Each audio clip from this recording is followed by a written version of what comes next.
Boker Tov, chères auditrices, chers auditeurs, c'est toujours un plaisir de se retrouver autour de Tchik Tchak Parasha afin de partager une réflexion sur la paracha de la semaine, cette semaine Parashat Vayera. Cette paracha contient de multiples sujets, on en rappellera les principaux.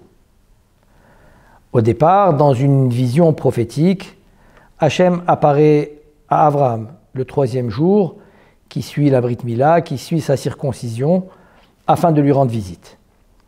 Pour ne pas déranger Abraham et le contraindre à recevoir des invités comme à l'accoutumée, Hachem fait sortir un soleil brûlant, qui oblige tout le monde à rester chez soi. Abraham est peiné, il espérait tant recevoir des invités. Assis à la porte de sa tente, il guette la venue du moindre passant pour l'inviter à se restaurer et à se désaltérer. Hachem contente Abraham et lui envoie 3 anges, Michaël, Gabriel et Raphaël, les seuls eux capables de sortir par cette chaleur. Malgré son état de santé souffrant, Abraham s'occupe très généreusement et avec beaucoup d'empressement de ses invités. Il sert à chacun une langue cuite avec de la moutarde, des mets que l'on sert généralement au roi. À chacun de ces anges, Hachem confie une mission bien spécifique. Michaël, lui, annonce à Abraham la naissance d'un fils chez Sarah. Gabriel est chargé de détruire la ville de Sédom. Raphaël lui est envoyé pour guérir Abraham. À l'annonce de cette nouvelle, Abraham se réjouit d'avoir un fils de Sarah, tandis que Sarah, elle, rit en son sein. Comment, à 90 ans, pourra-t-elle porter un enfant? Hachem dit alors à Abraham: est-ce qu'une chose m'est cachée qui me permettrait de ne pas la réaliser? À cette même période de l'année, le 15 Nissan prochain, Sarah enfantera un fils. Guéri de sa circoncision et heureux de la bonne nouvelle, Abraham raccompagne ses invités. Hachem lui fait part de son intention de détruire la ville de Sédom, car le cri qui s'élève de Sédom est important et leurs fautes sont très lourdes. Ils pratiquent librement l'adultère, le vol et la violence.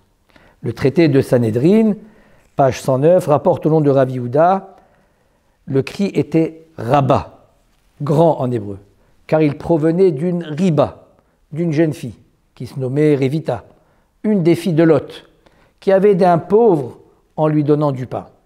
Quand les habitants de Sédom l'apprirent, ils l'enduirent de miel et la placèrent en haut des murailles, et elle périt dans de terribles souffrances, piquée par des abeilles. Malgré tout, Abraham essaye de sauver Sédom et demande à Hachem de prendre en considération les mérites des tzadikim qui s'y trouvent. Hachem lui déclare qu'il n'y a même pas dans toute cette ville 10 tzadikim, 10 personnes justes pour sauver la ville de Sédom. L'ange Raphaël sauve alors Lot, le neveu d'Abraham, son épouse et ses 2 filles de la destruction en les sortant de la ville de Sédom. L'ange Gabriel, lui, s'attelle à détruire Sédom par une pluie de feu et de soufre.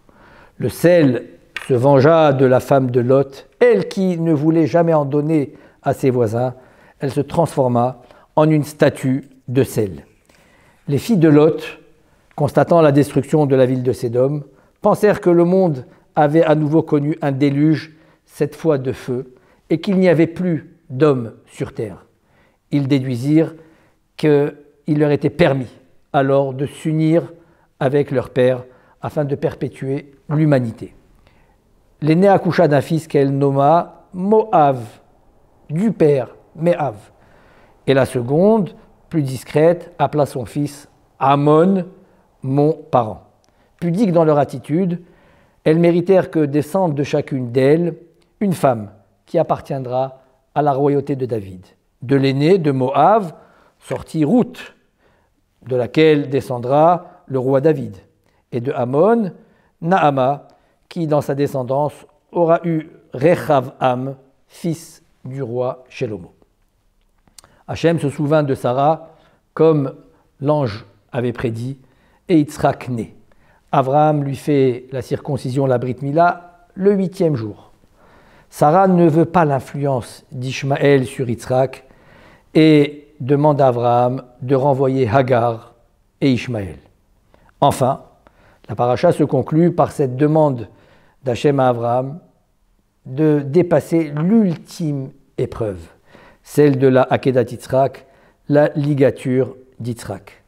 Abraham, dans sa hauteur et sa grandeur, le réalise à merveille et prouve définitivement qu'il est prêt à tout pour son Créateur.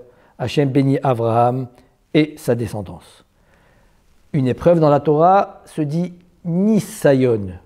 Nisayon, cela veut dire comme un miracle. Un miracle, c'est quelque chose qui fait sortir le monde de ses limites naturelles. Dieu, lorsqu'il envoie une épreuve, et l'ultime épreuve à Abraham, celle de la ligature de Yitzhak, qui allait à l'encontre de tout ce que Abraham prônait jusque-là, c'était le moyen de faire sortir sa personne de toutes ses limites, d'un dépassement de soi absolu, qui prouvait qu'il était prêt à tout pour son Créateur. Shabbat Shalom Mevorach et à la prochaine fois.